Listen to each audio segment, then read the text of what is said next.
Bonjour à tous, aujourd'hui je vous propose de prendre le volant de l'Alfa Romeo Tonale. Alfa Romeo, une marque au passé prestigieux.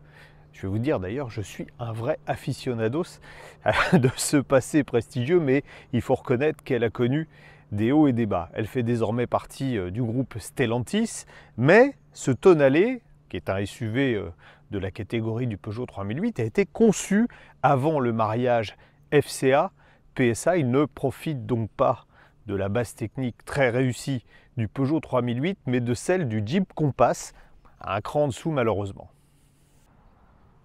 Ce qui est très réussi en revanche, c'est le design de ce Tonale avec beaucoup de caractère, en particulier au niveau de la face avant. Bon, moi j'aime beaucoup l'insigne Alfa Romeo qui n'a pratiquement pas bougé depuis les origines d'ailleurs. Puis regardez ces trois phares là. C'est vrai que ça a du caractère. D'autant que nous avons une version Veloce, c'est la finition haut de gamme la plus sportive, qui se distingue par ses jantes. Alors ça, c'est pas forcément ce qu'il y a de mieux, mais par ces énormes jantes ici, on a du 20 pouces et les freins, les étriers de frein qui sont rouges. C'est une voiture qui est plutôt grande pour la catégorie, 4,53 m. Mais elle est vraiment super belle.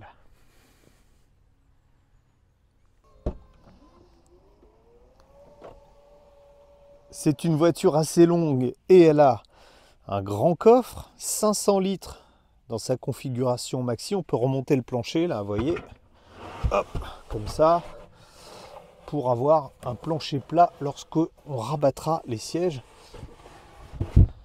Et voilà. C'est un peu moins généreux à l'arrière et surtout quand on ouvre la porte, il faut faire attention. Vous voyez à ça, j'ai déjà pris dans le museau tout à l'heure. C'est joli, mais c'est trompeur. Bon, on a un espace qui est correct, mais étant donné la taille de la voiture, on aurait pu espérer un peu plus d'espace pour les jambes. C'est quelconque, mais on pourra voyager à 5 sans trop de problèmes.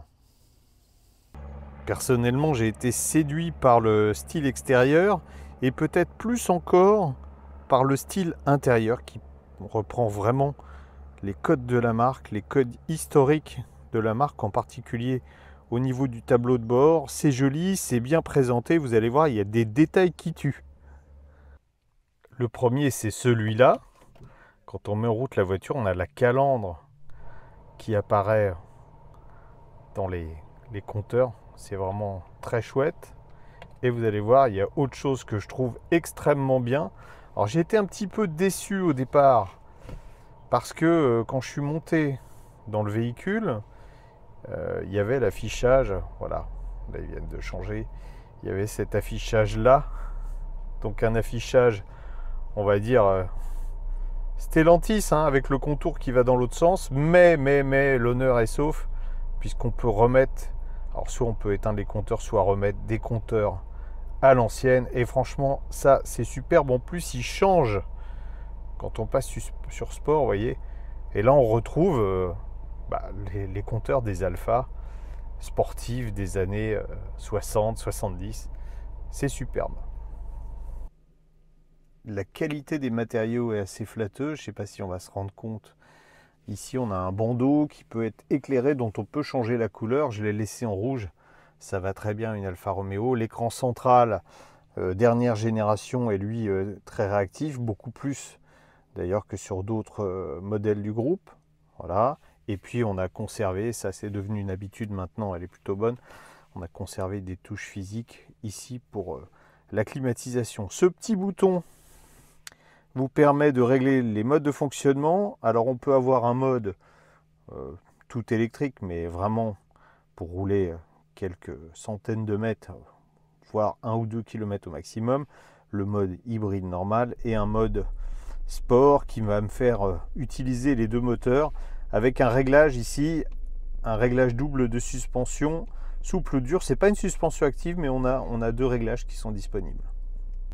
Sur notre version, la boîte est une boîte automatique Getrag à double embrayage. Il y a des palettes au volant. Alors elles sont gigantesques, on le voit là. un peu comme sur une Ferrari.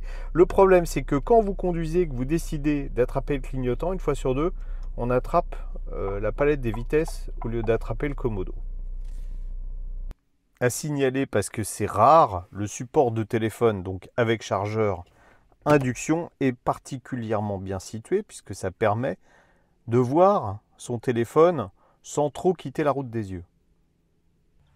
Les vrais amateurs de la marque vont regretter les cache-culbuteurs en aluminium des anciens moteurs Alpha double arbre. Là, bon, on a un vulgaire cache en plastique pour masquer un moteur qui est certes pas vulgaire, mais qui est peut-être pas au top de la technologie. Un 4 cylindres, peut-être pas au top, si ce n'est au niveau du turbocompresseur, puisque c'est un turbocompresseur à géométrie variable, une technologie qu'on a beaucoup sur les diesels et assez peu sur les moteurs essence, qui permet de conserver un couple relativement constant entre 1500 et 3000 tours, en l'occurrence sur ce moteur 1,3 litre, 240 Nm. On a aussi, et c'est l'intérêt de la voiture, une hybridation qu'on va appeler moyenne, avec un moteur électrique qui est intégré dans la boîte de vitesse et qui développe 20 chevaux pour un couple de 55 Nm, le tout pour une puissance totale de 160 chevaux. Normalement, ça devrait marcher, mais notre chouette auto est assez lourde. Pour démarrer, bouton sur le volant. On a mis en route et les premiers tours de roue se font en mode 100% électrique. On a une batterie d'une capacité de 0,77 kWh. C'était à peu près ce qu'il y avait sur les Toyota hybrides il y a quelques années. Donc on peut rouler en mode 100% électrique. Ça y est, là le moteur thermique vient de redémarrer. Mais on pourrait rouler jusqu'à une vitesse relativement faible, parce que le moteur électrique n'est pas très puissant. On pourrait rouler peut-être 1 km. Je tenterai le coup pour voir.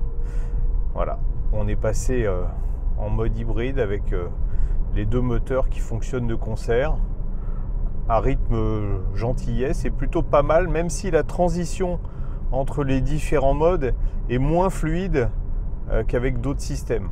En particulier, c'est dû au fait que là, on a une vraie boîte de vitesse qui est à, certes, piloter, mais une boîte de vitesse. Vous voyez, on a les changements de rapport qu'on peut ressentir, ce qu'on ne sentirait pas par exemple sur un hybride Toyota. On a des roues de 20 pouces et surtout on a des pneus taille basse, mais malgré ça, le confort n'est pas aussi terrible que ce que j'aurais pu imaginer. Il faut dire que là, on est sur le réglage soft de la suspension. On va se mettre après sur la position sport du sélecteur avec le réglage plus raide, et je pense que ça va changer la donne.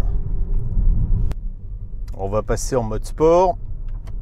Voilà, ce qui met automatiquement en route le moteur thermique. On est sur la position sport également de la suspension.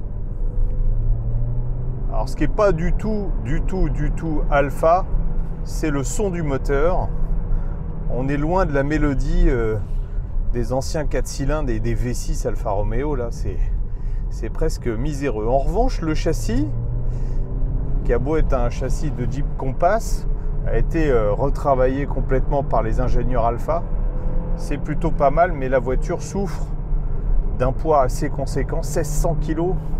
C'est plus que la plupart des concurrents et on n'a pas l'impression que les 160 chevaux sont là. Bon, c'est efficace quand même, comme vous le voyez, mais au final, c'est un véhicule avec lequel on n'a pas forcément envie de rouler sportivement, ce qui est un paradoxe pour une Alfa Romeo. Accélération 0 à 100 en 8 secondes 8. Un moteur qui se montre quand même alerte quand il est sur la position sport, aidé en ça par le petit moteur électrique qui lui apporte surtout ses 55 Nm de couple au démarrage.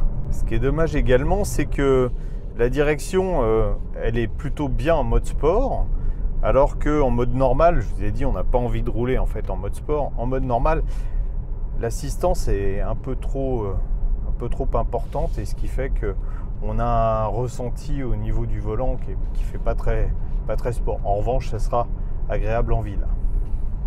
Alors, je ne sais pas si on va bien s'en rendre compte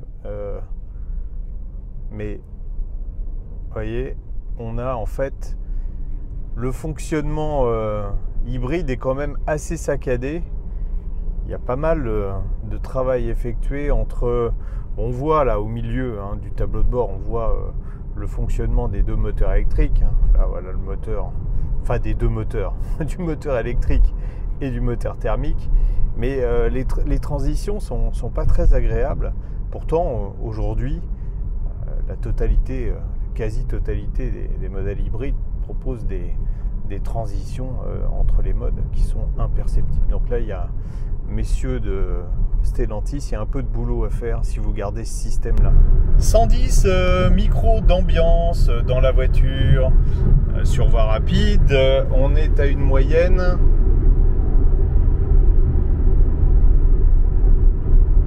en fait de 65 décibels. C'est bien, on n'entend pas le moteur à cette vitesse-là. La voiture est silencieuse, pas trop de bruit de roulement, pas trop de bruit aérodynamique. Tiens, bah regardez, on va rattraper une petite Porsche 356, juste pour le plaisir.